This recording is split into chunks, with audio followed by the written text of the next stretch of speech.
आग, पूर तसेच इतर आपत्कालीन परिस्थितींवर नियंत्रण ठेवण्यात महत्त्वाची भूमिका बजावणाऱ्या पिंपरी चिंचवड महापालिकेच्या अग्निशामक दलाला आता हक्काचे नियंत्रण लाभणार। अतिसंवेदनशील असणारे हे कामकाज आता आकाशचिन्ह परवाना विभागाकडून अग्निशामक विभागाकडे वर्ग करण्याचा निर्णय महापालिका आयुक्त डॉक्टर श्रीकर परदेशी यांनी घेतलाय। अतिसंवेदनशील असणारे हे कामकाज आता आकाशचिन्ह परवाना विभागाकडून अग्निशामक विभागाकडे वर्ग करण्याचा निर्णय महापालिका आयुक्त डॉक्टर श्रीकर परदेशी यांनी घेतला आहे। त्यानुसार अग्निशामक विभागाच्या सहाय्यक आयुक्तांसह अतिरिक्त आयुक्त यांचे या विभागावर नियंत्रण राहणार आहे। महापालिका अग्निशामक विभागाचे कामकाज गेली अनेक वर्षे कोणताही संबंध नसताना आकाशचिन्ह आणि परवाना विभागांतर्गत चालवले जात होते। आगीच्या घटना, पावसाळ्यात शहरातील पवना, मुळा, इंद्रायणी या नद्यांना येणाऱ्या पुरामुळे ओढवणारी आपत्कालीन परिस्थिती आणि संकटकालीन प्रसंगात अग्निशामक दलाची भूमिका महत्त्वाची असते। मात्र स्वतंत्र विभाग नसल्याने अनेकदा अग्निशामक दलाला अडचणींचा सामना करण्याची वेळ येते। सध्या पावसाळ्याचे दिवस जवळ आले असल्याने महापालिकेच्या मुख्य कार्यालयात पूर नियंत्रण कक्षाची स्थापना केली जाते। या कक्षासाठी दरवर्षी वर्ग 3 आणि 4च्या पदावरील कर्मचाऱ्यांची नियुक्ती केली जाते। त्यानुसार अग्निशामक विभागासाठी सहाय्यक आयुक्तांची नेमणूक केली जाणार आहे। दिवसाला विविध वस्तूंच्या दरात वाढ होताना दिसत आहे। या दरवाढीमुळे सर्वसामान्य जनतेच्या खिशावर मोठ्या प्रमाणावर ताण पडत आहे। याआधीच पेट्रोल, डिझेल आणि गॅसचे दर वाढले आहेत। आता दूध दर वाढीची आणखी त्यात भर पडली आहे। तसेच प्रत्येक व्यक्तीची दिवसाची सुरुवात ही चहा किंवा दूध घेऊन होते। पण जर याच वस्तूंचे दर वाढले तर याचा परिणाम होतो, ते सर्वांनाच माहिती आहे। राज्यात दुष्काळाची परिस्थिती गंभीर आहे। यामुळे दुग्ध व्यवसाय धोक्यात आला आहे। त्याकरिता शेतकरी वर्गाकडून दुधाची खरेदी करताना 2 आणि 3 रुपयांची दरवाढ शेतकऱ्यांना द्यावी, अशी स्वरूपाची मागणी महाराष्ट्र राज्य दूध संघ कृती समितीने केली होती। यावर कृती समितीने केलेल्या मागणीनुसार शेतकऱ्यांकडून खरेदी केल्या जाणाऱ्या गायीच्या प्रति लिटर दुधासाठी 1 रुपया 50 पैसे आणि म्हशीच्या दुधासाठी प्रति लिटर 2 रुपये 50 पैसे अशी दरवाढ करण्यात आली आहे। तसेच पूर्वी गायीचे 30 रुपये लिटर दूध मिळणारे ते आता 32 रुपये प्रति लिटर दूध मिळणार आहे। तसेच म्हशीचे 40 रुपये प्रति लिटर मिळणारे दूध आता ते 43 रुपये प्रति लिटर मिळणार आहे। या दरवाढीची अंमलबजावणी 25 मे पासून होणार आहे। याच पार्श्वभूमीवर चहा विक्रेते रमेश पटेल यांच्याशी संवाद साधला असता त्यांनी दूध दरवाढीमुळे होणारा परिणामही सांगितला। 23 मे अखेरपर्यंत 5000 व्यापाऱ्यांनी एलबीटी भरला असून 46 कोटी रुपयांचा एलबीटी भरणा झालाय, अशी माहिती एलबीटी विभाग प्रमुख विलास कानडेंनी दिली। तसेच एचडीएफसी, आयसीआयसीआय, इंडस आणि येस या 4ही बँकांच्या शहरातील 103 शाखांमध्ये व्यापारी एलबीटीचा भरणा करू शकतात, विलास कानडेंनी दिली आहे। 1 एप्रिल पासून एलबीटी अंमलबजावणीमुळे पुणे शहरातील व्यापारी वर्गामध्ये मोठ्या प्रमाणावर अस्वस्थता निर्माण झाली होती। 1 एप्रिल पासून व्यापारी वर्गाने बंद पुकारला तर याच काळात पालिकेला थोड्या प्रमाणावर तोटाही सहन करावा लागला।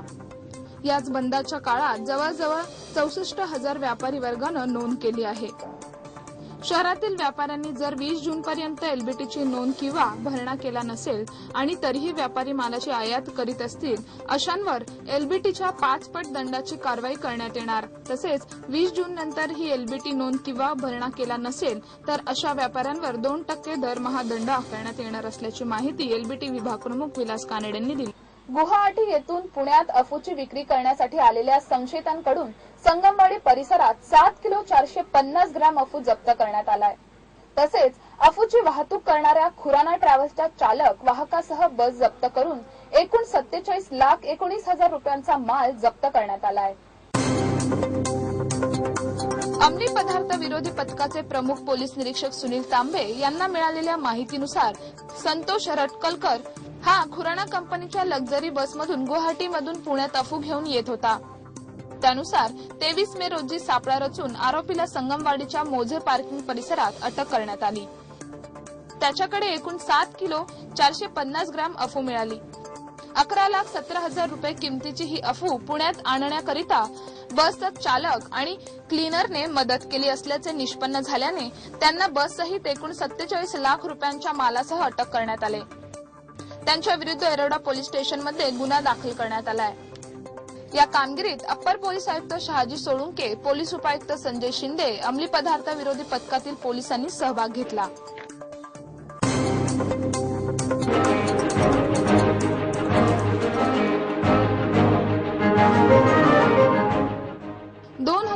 मध्ये निवडणुका होणार आहेत. तसेच निवडणूक काळात गैरप्रकार घडताना दिसतात. निवडणूक ओळखपत्र सर्व ठिकाणी ग्राह्य धरलं जातं. मात्र निवडणुकीतील गैरप्रकार रोखण्यास आता निवडणूक आयोगाकडून पावले उचलली जात आहेत. 2 मे 2013 रोजी निवडणूक आयोगाची बैठक झाली. या बैठकीत विविध विषयांवर चर्चाही झाली. येणाऱ्या निवडणुका लक्षात घेता मतदार यादीत मतदाराचे छायाचित्र असावे असा निर्णय या बैठकीत घेण्यात आला. या बैठकीनंतर राज्यासह पुणे शहरात छायाचित्र नसलेल्या मतदाराचे छायाचित्र गोळा करण्याचे काम सुरू करण्यात आले आहे. तसेच छायाचित्र गोळा करण्यासाठी बीएलओची नेमणूक करण्यात आली आहे. छायाचित्र नसलेल्या प्रत्येक मतदाराच्या घरी जाऊन छायाचित्र गोळा करण्यात येत आहे. छायाचित्र नसलेल्या मतदाराची वेगळीच यादीही तयार करण्यात आली आहे. मतदार यादीत जर मतदाराचे छायाचित्र आढळले नाही तर संबंधित अधिकाऱ्यामार्फत मतदाराचे नाव वगळण्यात येणार. एटीएम मशीन फोडून चोरी करणाऱ्या 3 गुन्हेगारांना दरोडा प्रतिबंधक पथकाने अटक केली असून या आरोपींकडून एकूण 4 गुन्हे केले असल्याचे उघडकीस आले आहे. त्यांच्याकडून स्कॉर्पिओ गाडी, मोटारसायकल, चोरीचे साहित्य आणि पैसे असा एकूण 17,20,000चा माल हस्तगत केलाय. 14 मे रोजी दरोडा प्रतिबंधक पथकाचे पोलीस कॉन्स्टेबल विष्णू सरवदे यांना पुणे शहर आणि पुणे ग्रामीण हद्दीत एटीएम मशीन फोडून चोरी करणारे चोर शिरूरमधील शेळकेमुळा येथे दुपारी 4च्या सुमारास येणार असून त्यांच्याकडे पांढऱ्या रंगाची स्कॉर्पिओ गाडी आहे. तिचा नंबर MH16 AJ81 असा आहे. अशी बातमी मिळाल्याने दरोडा प्रतिबंधक पथकाचे पोलीस निरीक्षक सतीश गोवेकर आणि कर्मचारी यांनी या ठिकाणी जाऊन सापळा रचून 3 इसमांना गाडीसह पकडले. तसेच त्यांना नाव पत्ता विचारता त्यांनी आपले नाव बाळू एकनाथ केदार, मल्हारी भीमराव केदार, रामदास शिवाजी बडे असे असल्याचे सांगितले. त्यांना दरोडा प्रतिबंधक पथकाच्या पुण्यातील कार्यालयात आणून त्यांच्याकडे चौकशी केली असता त्यांनी त्यांचे 2 साथीदार असे सर्वांनी मिळून एटीएम मशीनची पाहणी करून ज्या ठिकाणी वॉचमन नाही त्या ठिकाणी रात्रीच्या वेळी जाऊन आपल्या बरोबर नेलेल्या लोखंडी पहारी, ड्रायव्हर, छन्नी अशा हत्यारांच्या सहाय्याने एटीएम मशीन उचकटून त्यामधील रोख रक्कम चोरी केल्याचे कबूल केले. चोरी करण्यासाठी त्यांनी फुरसुंगी हडपसर येथून चोरलेली स्कॉर्पिओ गाडी जप्त करून याबाबत हडपसर पोलीस स्टेशन येथे गुन्हा नोंद केला आहे. या आरोपीकडून एकूण 4 गुन्हे उघड करून त्याच्याकडून दाखल गुन्ह्यातील आणि इतर गुन्ह्यातील चोरीस गेलेल्या रोख रकमेपैकी रोख रक्कम 9,43,255 रुपये आणि स्कॉर्पिओ गाडी, मोटारसायकल, चोरीचे साहित्य असा सर्व मिळून एकूण 17,20,000 रुपयांचा माल हस्तगत केला आहे.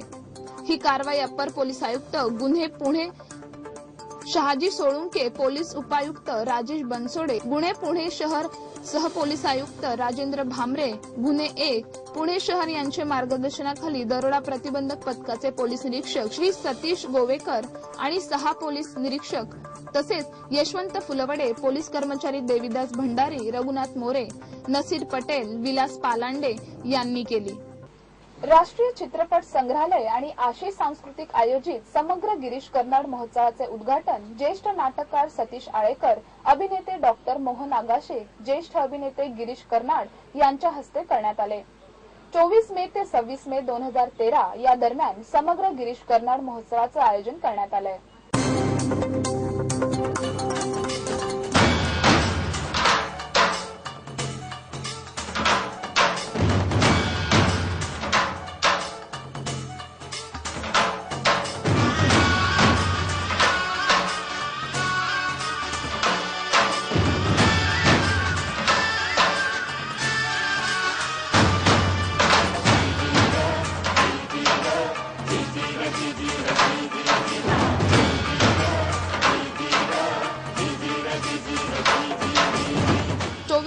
26 मे 2013 या दरम्यान समग्र गिरीश कर्नाड महोत्सवाचं आयोजन करण्यात आलंय। या महोत्सवात लघुपट आणि चित्रपट दाखवण्यात येणार आहेत। Girish Karnad sets out on his morning walk.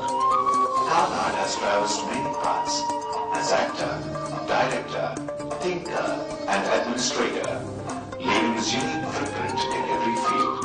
His most significant contribution has been to theatre. Karnad is ranked among the greatest playwrights in Indian literary history. Born in Mathela to Dr. Raghunath Karnad and Krishnabai, Girish Raghunath Karnad has had an eventful childhood.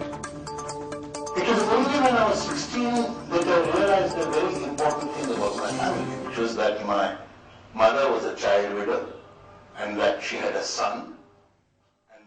या कार्यक्रमाप्रसंगी ज्येष्ठ अभिनेते आणि दिग्दर्शक गिरीश कर्नाड म्हणाले की या शहराशी माझ्या खूप आठवणी आहेत। या महोत्सवात आल्याने खूप आनंद होत आहे। तसेच माझी पहिली भाषा मराठी असल्याचंही कर्नाड यांनी सांगितलं। शहराला मीटरद्वारे अखंडित पाणी पुरवठा करण्याच्या योजनेअंतर्गत सुरुवातीच्या टप्प्यात 2000 घरांमध्ये वॉटर मीटर बसणार आहेत। पहिल्या टप्प्यात 2000 घरांमध्ये मीटर बसवण्यासाठी 3.5 कोटी रुपये अपेक्षित असल्याचे पाणी पुरवठा विभागाकडून सांगण्यात येत आहे। शहरात 24 तास पाणी पुरवठा करण्यासाठी वॉटर मीटर बसविण्याची महत्वाकांक्षी योजना पालिकेने आखली आहे। सहकार नगर आणि राजस सोसायटी या भागातील रहिवाशांच्या घरात पुढील 6 महिन्यांमध्ये मीटरद्वारे पाणी येणार आहे।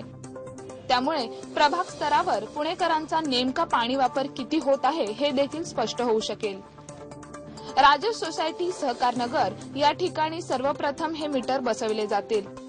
त्यानंतर भवानी पेठ, विमान नगर आणि नागपूर चाळ या भागातही मीटरने पाणी पुरवठा केला जाईल। येत्या वर्षअखेरीपर्यंत या 5 प्रभागात मीटरने पाणी पुरवठा करणे पालिकेला शक्य होऊ शकेल। सुरुवातीच्या टप्प्यात प्रायोगिक स्वरूपात शहरातील 5 प्रभागात ही योजना राबविण्याचा निर्णय घेण्यात आलाय। त्यातील 2 प्रभागांसाठीचे टेंडर निघाले असून येत्या काही दिवसात उर्वरित 3 प्रभागांची टेंडर प्रक्रियाही सुरू होईल। 5 प्रभागात या योजनेच्या अंमलबजावणीनंतर संपूर्ण शहरभरात ती राबविण्याबाबतचा निर्णय घेतला जाणार आहे। आयपीएल क्रिकेट मॅचवर सट्टा लावणाऱ्या 4 इसमांना अंमली पदार्थ विरोधी पथकाने अटक केली असून त्यांच्यावर कारवाई करण्यात आली आहे। त्यांच्याकडून 11 mobile, 1 laptop, 2 TV, 2 set top box आणि इतर साहित्य मिळून एकूण 1,33,450 रुपयांचा माल जप्त करण्यात आलाय।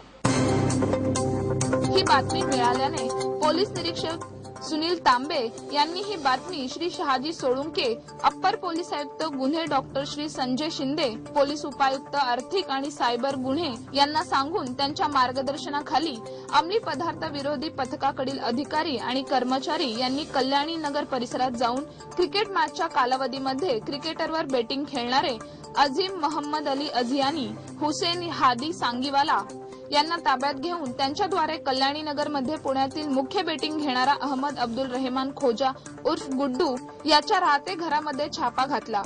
त्याच्या फ्लॅटमध्ये एका टेबलावर एकूण 9 मोबाईल संच, एक रिलायन्स कंपनीचे data card net connection, 2 set top box, remote, cables, रोख रुपये असा माल आढळून आल्याने हा माल आणि बेटिंग खेळणाऱ्या अझीम मोहम्मद अली अझियानी आणि हुसेन हादी सांगलीवाला याचे 2 मोबाईल संच, त्यानंतर बाबूभाई मिरचंदानी, नंदू आणि अल्ताफ लखानी यांचा शोध घेण्यासाठी अंमली पदार्थ विरोधी पथकाकडील पथके रवाना केली असता क्रिकेट बेटिंग घेणारा हा या गुन्ह्यातील हवा असलेला आरोपी अल्ताफ श्रीमंत अली लखानी वय 46 वर्षे याला पकडून त्याला दाखल गुन्ह्यात अटक करण्यात आली। फरारी आरोपी बाबूभाई मिरचंदानी आणि नंदू यांचा शोध अंमली पदार्थ विरोधी पथकाकडून घेण्यात येत आहे। पुणे शहरातील विविध भागातील कचरा गोळा करण्याचे काम स्वच्छ ही संस्था करते। या संस्थेतील कर्मचाऱ्यांना विविध समस्यांना सामोरे जावे लागते। प्रत्येक स्वच्छ कामगाराला दर 2 वर्षांनी 1 ढकलगाडी आणि 6 बादल्या द्यावेत। स्वच्छ कामगारांना त्यांनी गोळा केलेला माल वेगवेगळा करण्यासाठी आणि साठवण्यासाठी व्यवस्थित बांधलेली सुरक्षित जागा मिळाली पाहिजे। पावसाळा सुरू होण्यापूर्वी कर्मचाऱ्यांना रेनकोट आणि पावसाळी कोट देण्यात यावेत। या आणि अशा विविध मागण्यांसंदर्भात पालिकेबाहेर स्वच्छ कामगारांनी आंदोलन केले। या आंदोलनात महिला वर्ग मोठ्या संख्येने उपस्थित होता।